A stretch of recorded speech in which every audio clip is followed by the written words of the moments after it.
Hello children, let me welcome you to the virtual class of the Brihan Mumbai Mahanagar Palika. My name is Shraddha teacher.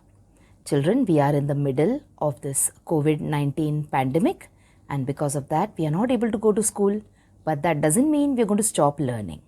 So we are going to do many lessons which are very interesting from your textbook through the virtual class here. So let us do a lesson in English today. So my dear students, let us start our lesson for today. So our lesson today will be a lesson for standard 9th English.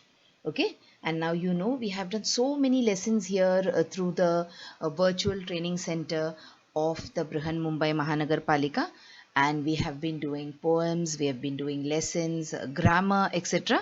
So if you have been watching all the videos in sequence, you know that the next lesson which is coming up for you is the lesson called Autumn, and it is lesson number 2.5 from your English textbooks. Now children, whenever we start a lesson in English, I always tell you to keep your notebook and your textbook also open. Now the textbook is more important because whenever I'm reading something, whenever I'm explaining something to you, whenever we discuss about the meaning of a difficult word, etc., you can immediately make notifications, or you can write down in your textbook, or if you have a notebook, that is also well and good. Okay, so pause this video for now and go and get your textbook at least, and then we will start by doing the lesson together. Okay, so come on, let's move on to the lesson and let us talk about these few pictures before we understand what the lesson is about. So the name of the lesson was Autumn. Okay, now look at this particular picture children. It's a GIF where you will see the various ways in which the tree looks. Okay, here it is full of greenery, and then it becomes brown, and then the stems go bare, and it is covered with ice. Okay, so what is exactly happening here? There are some changes happening to the tree. Okay, the tree is undergoing some kind of change, and this change might be happening because of what? So think about it. All right, when we look at another image, see here, this is an image of not only the trees but also the surroundings, where you can see the bright clear sky, and then you can see everything turning orange, and then everything turning white. Okay, so what are we talking about? Why is this change happening in the trees or in the surroundings? This change is happening because of changes in seasons. Okay, and what is the name of our lesson for today? The name of the lesson is Autumn. So autumn children is a season actually. Alright, so now when we talk about seasons, when we have learnt about seasons since a younger class, we have always talked about the summer season, the winter season and the rainy season. We know only about these three seasons which we study. These are the main, or you can say the major seasons in our country. But along with this, we have some seasons which are transitional. That is, between two main seasons, there comes a time when the season changes and there are changes in the surroundings and the atmosphere. Okay, so autumn is one such season. And what happens during this season? During autumn, you will see that leaves, they fall off the trees. Okay, whatever leaves are there on the trees, they fall off. Now, why do they fall off? Do they fall off because the tree is going to die now? No, they fall off giving way to the new leaves. Okay, so autumn actually signifies beginning of new life. Alright, so now before we go and understand about the season autumn, we are going to generally talk about a lot of things related to seasons in this lesson.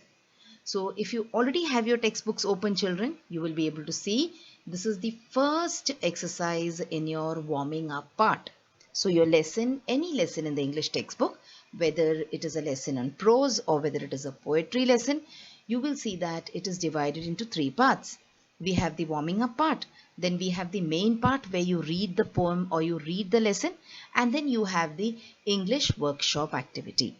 So whenever we do lessons here through the virtual class, here also we divide the lesson up into three parts and then we do them. So come on, let us start by doing the warming up exercises. And if you happen to look at the textbook, You will see that there are a number of interesting warming up exercises to be done here. We are going to do all of them. Okay, we will not drop any of these exercises because they are going to be really interesting to do together. So let us look at the first exercise in this lesson as part of the warming up activity. So what changes do you see in nature in each of the following seasons? So where are the seasons? Here they are. So you have the winter season, you have the summer season and the monsoon or the rainy season. We in India, we consider these three as our main seasons, isn't it? In foreign countries, you will see people talking about autumn, people talking about fall and spring and such other things. But according to the geography lessons that we have studied since we were in the younger classes, we know that we have the summer season, the winter season and the monsoon in India. So, what changes do you see in nature in each of the following seasons? A few sentences are given below as examples. So, you can use these and you can write your own description of a season. So, here we have some examples. So, some of them I will do for you. The remaining is assignment for you. And along with the remaining, you will also find out some more points about the seasons. So, this is your final assignment. You will write at least 5 sentences on each season. You can pick up points which are given here or you can write your own points too. So let us look at the first point here. New grass sprouts. So have you seen new grass sprouting around you? And if you have seen it, what do you think the season was? Yes, it was the monsoon. Isn't it? We just had the monsoon. We even now have the kind of the climate that we have is even now it rains regularly. Okay, so monsoon is not yet over for us. So new grass sprouts in monsoon. During the summer season, it is so hot, it is so dry, it is sultry, and you will see that everything around you dries up, especially the grass. Okay, and then all this grass dries up, it becomes yellow, it becomes brown, and finally the grass kind of disappears from the surface of the earth. And as soon as it starts raining, after a few days of rain, then you are amazed to see new grass sprouting all around you. So which season is that supposed to be? That is the monsoon. Okay, let's look at the next example. Tender leaves shoot out on plants and trees. So this too, I have seen it happening around me during the monsoon itself.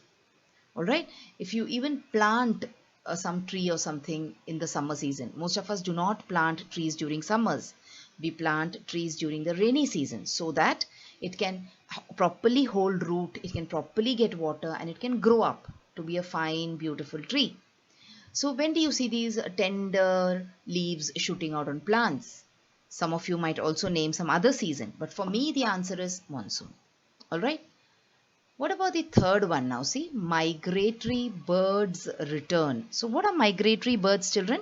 We have learnt about migratory birds in the 8th standard when we did the lesson, The Happy Prince. In that lesson, we learnt about the swallow, which is a migratory bird.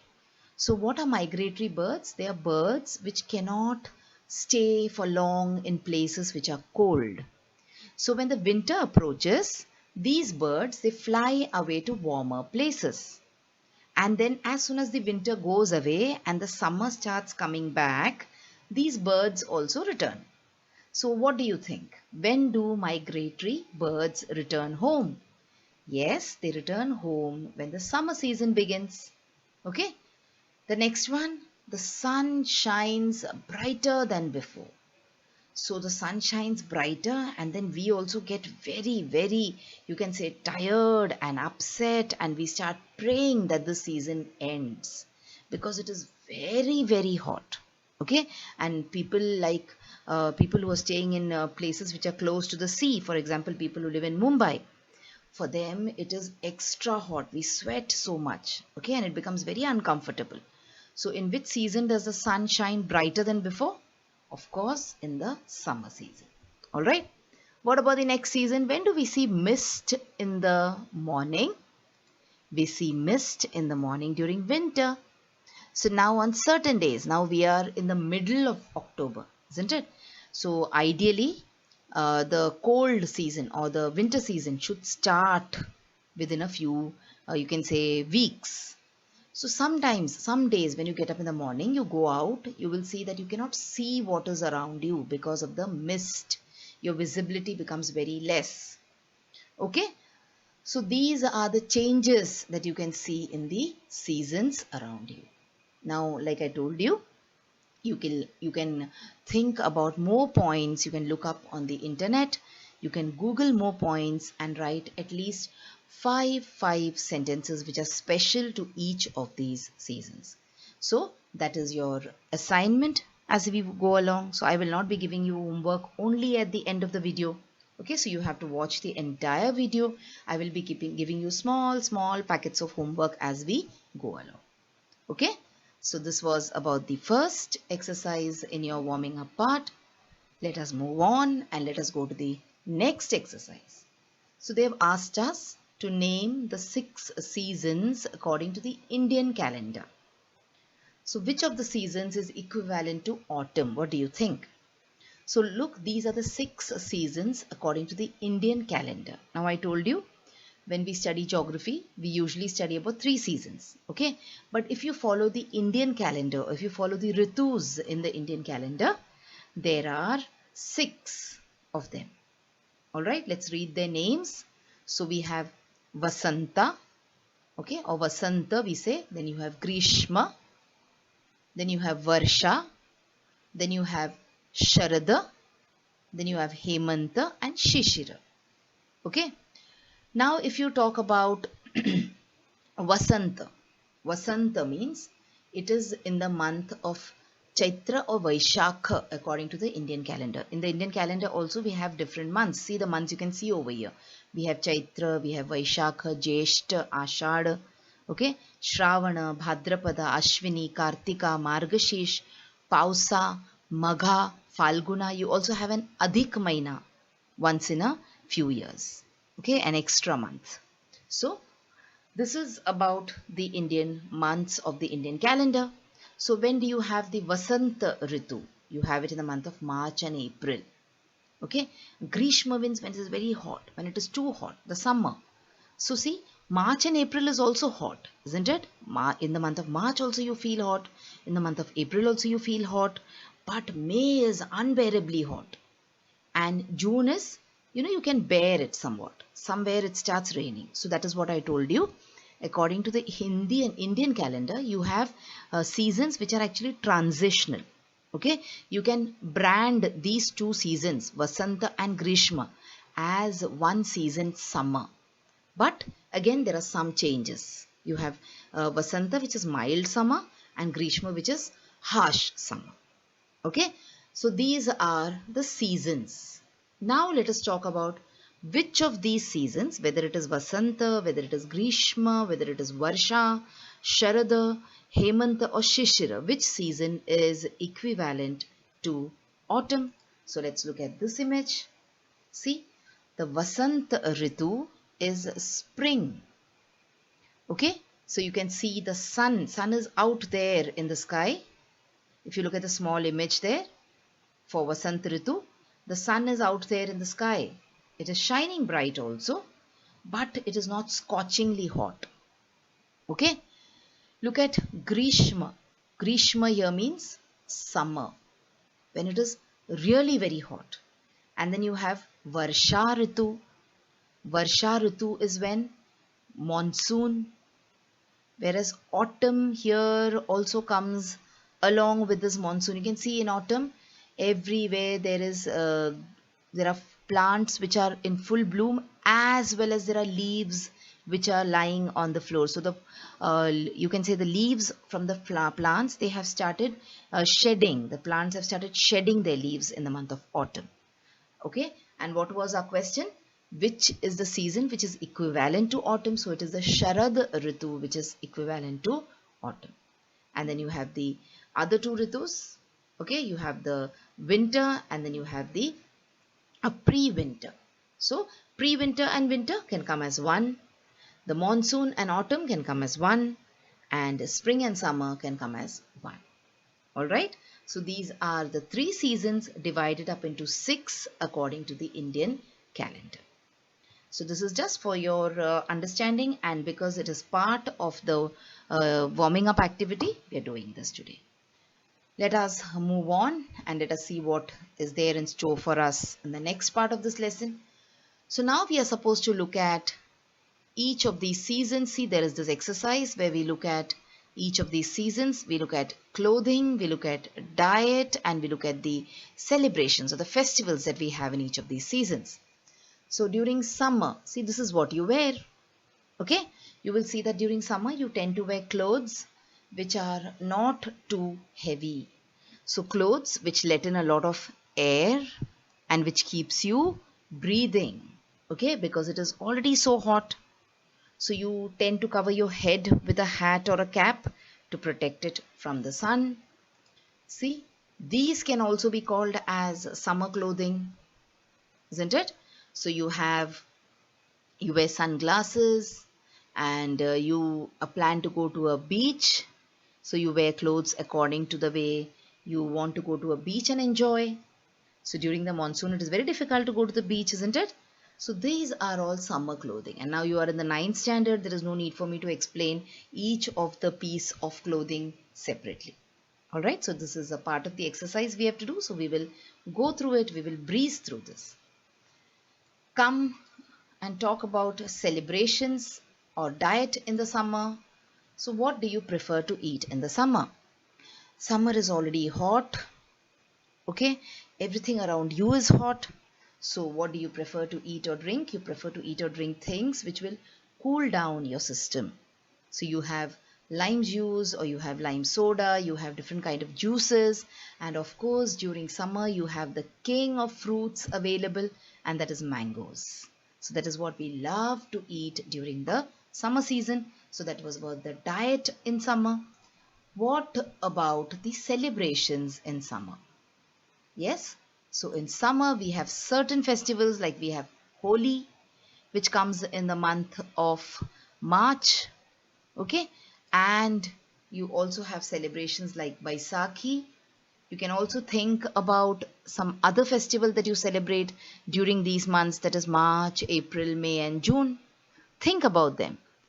Alright, and then make a list. So this is one more assignment for you. So I've shown you 2 festivals that we celebrate in summer, and you can think about some more festivals. Okay, then what about the winter season? What kind of clothes do you wear during the winter season? Yes, we wear clothes which are heavy. Alright, in the summer clothing you must have seen they have shown a pair of slippers, because your feet do not need too much protection. But during winter you have to cover your body properly, and you have to keep your body warm. So you tend to wear these heavy jackets, caps to protect your head from the winter, to protect your ears, to disallow cold air to enter your body. Alright, but remember children, again it depends on where you're living. So all over India we do not have the same kind of cold during winter. Now I live in Mumbai, so for me winters are not very bad. Alright, now it depends on where you live and how much of a cold is there during the winter season in your area. But generally we tend to wear these kind of clothes. See, what about food that you eat in winter? We tend to eat foods which keep us warm. So we have a lot of dry fruits, isn't it? And we also tend to eat or drink tea, a lot of coffee, which will keep us warm. During summer, if someone offers you a cup of tea, you will say, no, I don't want it because it is so hot. Offer me a glass of lime juice instead.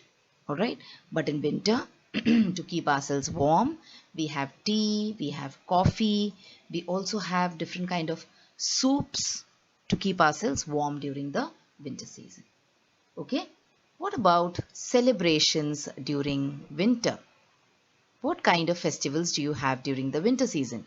Yes, we have festivals like Diwali, which come usually in the month of towards the end of October or in the month of November. So that is supposed to be the winter season.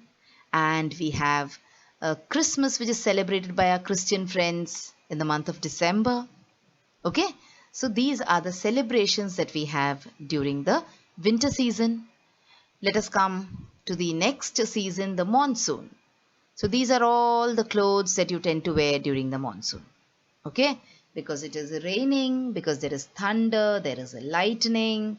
So you carry umbrellas, you wear raincoats, you wear gumboots. All right, so these are the kind of clothes that we wear during the monsoon. What about the diet in the monsoon? Yes, wow, look at that. So we have adrak wali chai, or we have ginger tea, or tea with a lot of herbs like ginger, you have tulsi, you have lemongrass. Why?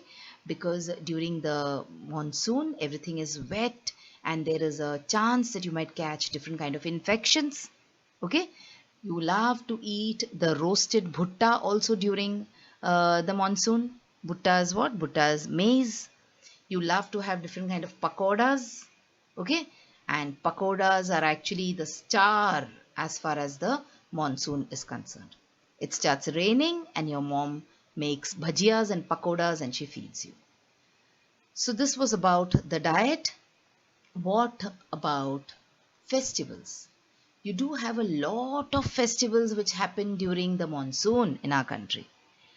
One of the most favorite festivals for most of us living in Maharashtra is Ganesh Chaturthi.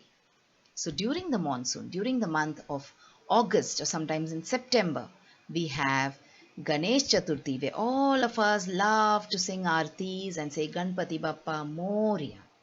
Okay, you have many other festivals also during this time. In the south, our South Indian brothers and sisters, they celebrate Onam. Okay, so there are a variety of festivals which happen during the monsoon. Think and make a list of the festivals which happen during the summer, during the winter and during the monsoon. So this is one more exercise for you. Moving on, let's go to our next exercise. So guess what is personified and fill in the gaps. So you have to do this. We have already talked about personification, which is a figure of speech which is used by many poets. Okay, so here also you have certain lines which are personified. So let us try and find out which answers are personified or which are the words which are personified. We will also look quickly at the meaning of personification after this. So there are around 7 questions. I will solve around 4 or 5 for you. The remaining you will do it yourself. So let us look at the options which are given to us. So you have sun, you have alarm, bird, car, wind, stars and machine. So the weary dash was also petrol hungry. So when you talk about petrol, so will you be talking about the sun or the alarm or the bird? Of course not. When you say petrol, you immediately remember a car or a bike.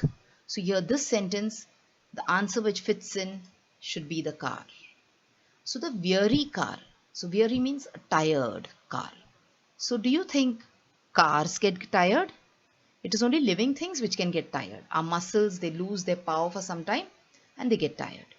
Machines, they do not get tired. Okay, so a car is a kind of a mechanical device. So a car cannot get tired. Also, the car cannot feel hungry also. Hungry, getting hungry, feeling hungry is again a characteristic of a living thing. A non-living thing. For example, the chair on which you're sitting. It can never get hungry. Okay, one fine day it might become old and it might just break, but it will never feel hungry. So here the car is being personified. Look at the next one. The playful dash whistled among the trees. So what whistled? The playful wind whistled among the trees. Okay, so the wind is here called as playful also. It is being given the adjective of being playful and also a verb, that is, it is said that the wind is whistling, which is not possible at all. The next one, the annoying alarm screamed at 5. Now see the poor alarm. If you set it for 5 o'clock, it will start screaming at 5 o'clock or it will start ringing, you can say, at 5 o'clock. If you set it for 6 o'clock, it will start ringing at 6 o'clock. So there is no point in getting angry with the alarm and calling the alarm annoying. Annoying means something which makes you angry. Okay, and of course the alarm cannot scream, it can only ring. So that is an example of personification here. So the alarm or the clock is personified. Next example, the last one from my side. The naughty dash winked at me from above. So the naughty stars. You can see the stars twinkling, on, off. You can see them twinkling. So it looks like the stars are winking. But can the stars wink? Not at all. It is only because of the atmosphere that sometimes you can see them well, sometimes you cannot see them. So it looks like they are winking. And secondly, here they're calling the stars naughty. So now who can be naughty? A child can be naughty, an adult can be naughty, a dog can be naughty, a cat can be naughty, or an animal can be naughty. But stars cannot be naughty. So these are examples of personification now, children. The remaining three are for you to find out about which answers will fit in here. Okay? Let us move on and let us look at the meaning of personification quickly. So these are all examples of the figure of speech personification. So what is personification? We have learned it a number of times, right from the time when we were in the 7th standard or 8th standard. We've been talking about the figure of speech personification. I'm sure all of you all know what it is. So what is personification? Giving human characteristics to non-human things is called as personification. Let us look at a few examples here. So see, the thunder roared in the night sky or in the evening sky. So it is said that the thunder is roaring. Now a lion can roar, but a thunder roaring is little difficult. But a poet can always say things like this. Alright, it is called as poetic liberty in order to make the poem more attractive to people. Okay, so that is why we say that the thunder roaring is an example of personification. So the human characteristic of roaring is given to the thunder. Next example, the leaves danced across the lawn. Okay, so the human characteristic of dancing is given to the leaves. Now tell me one thing, can leaves dance? Or for that matter, can a tree dance? There is nothing, no other animal on this earth which can dance except for human beings. Okay? Dancing means moving your body in a coordinated manner.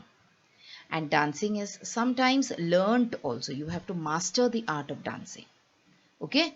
So the leaves definitely cannot dance. So the human characteristic of dancing is given to the leaves.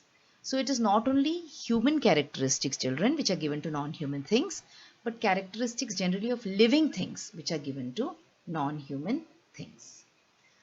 So now let us, before we go to the poem today, we have almost taken up the half an hour slot for today. So what we will do is, we will do all the exercises of the warming up part and we will look at a little bit about the poet and then we will wind up for today, and the main part of the poem plus the grammar part we will do it in the next video. So this particular poem Autumn, who was the original poet? It was Kalidasa. Okay, Kalidasa was the original poet and it was translated. This work of Kalidasa was translated by this particular poet called as Arthur W. Ryder. Okay, so this originally this poem was written in Sanskrit by Kalidasa. So it was only translated, that is the language was changed by Arthur W. Ryder. Let us now understand a little bit more about our poet for today before we wind up the lesson. So Kalidasa was also called as Mahakavi Kalidasa. So Mahakavi means the great poet Kalidasa. So he was a Sanskrit writer and he is regarded as the greatest poet and dramatist. Dramatist means he's written dramas also in a Sanskrit language. So that is why we call him as Mahakavi Kalidasa. Now he was born in 373 AD and he passed away in 415 AD. So one of the masterpieces in Indian drama is the Shakuntala, which was written by Kalidasa. Okay, so he has written not only poems like I told you, he has also written drama and Kalidasa is Shakuntala is one of the most famous dramas written by Kalidasa. So this was about the beginning of the lesson. We had quite a number of activities to do in the warming up part. So we will go to the actual poem when we do the next video. Okay, so I will be putting it up very soon, so wait for it. And next time when we'll read the poem, we will understand the meaning of the words in the poem, we will understand the meaning and summary of the entire poem, and also we will look at a few exercises which are there in the English workshop part of this poem, but that will be at a later date. So children, now you have watched the video. So after you watch the video now, you will have to complete a few simple tasks. Now you might have watched the video on your computers or your laptops or your mobile phones. Now after you watch the video, what will you do? You will please go to the description box which is given below the video. So what is the description box? See, the description box looks like this. Alright, and after you go to the description box, you will see that there are a few questions there. Now what are these questions about? These questions are about the lesson that we just learned or the video that you just watched. So what will you do? You will think back properly about the lesson and you will try and answer these questions and note down the answers in your notebook if you want. Okay? After that, we have another task waiting. You will also click on the link which you will find in the description box to fill up the Google form. So now what is the Google form, children? It is nothing but a simple form. There are a few simple questions there about the video which you just saw and also about yourself. So these are the tasks now that you will have to complete after you watch each video.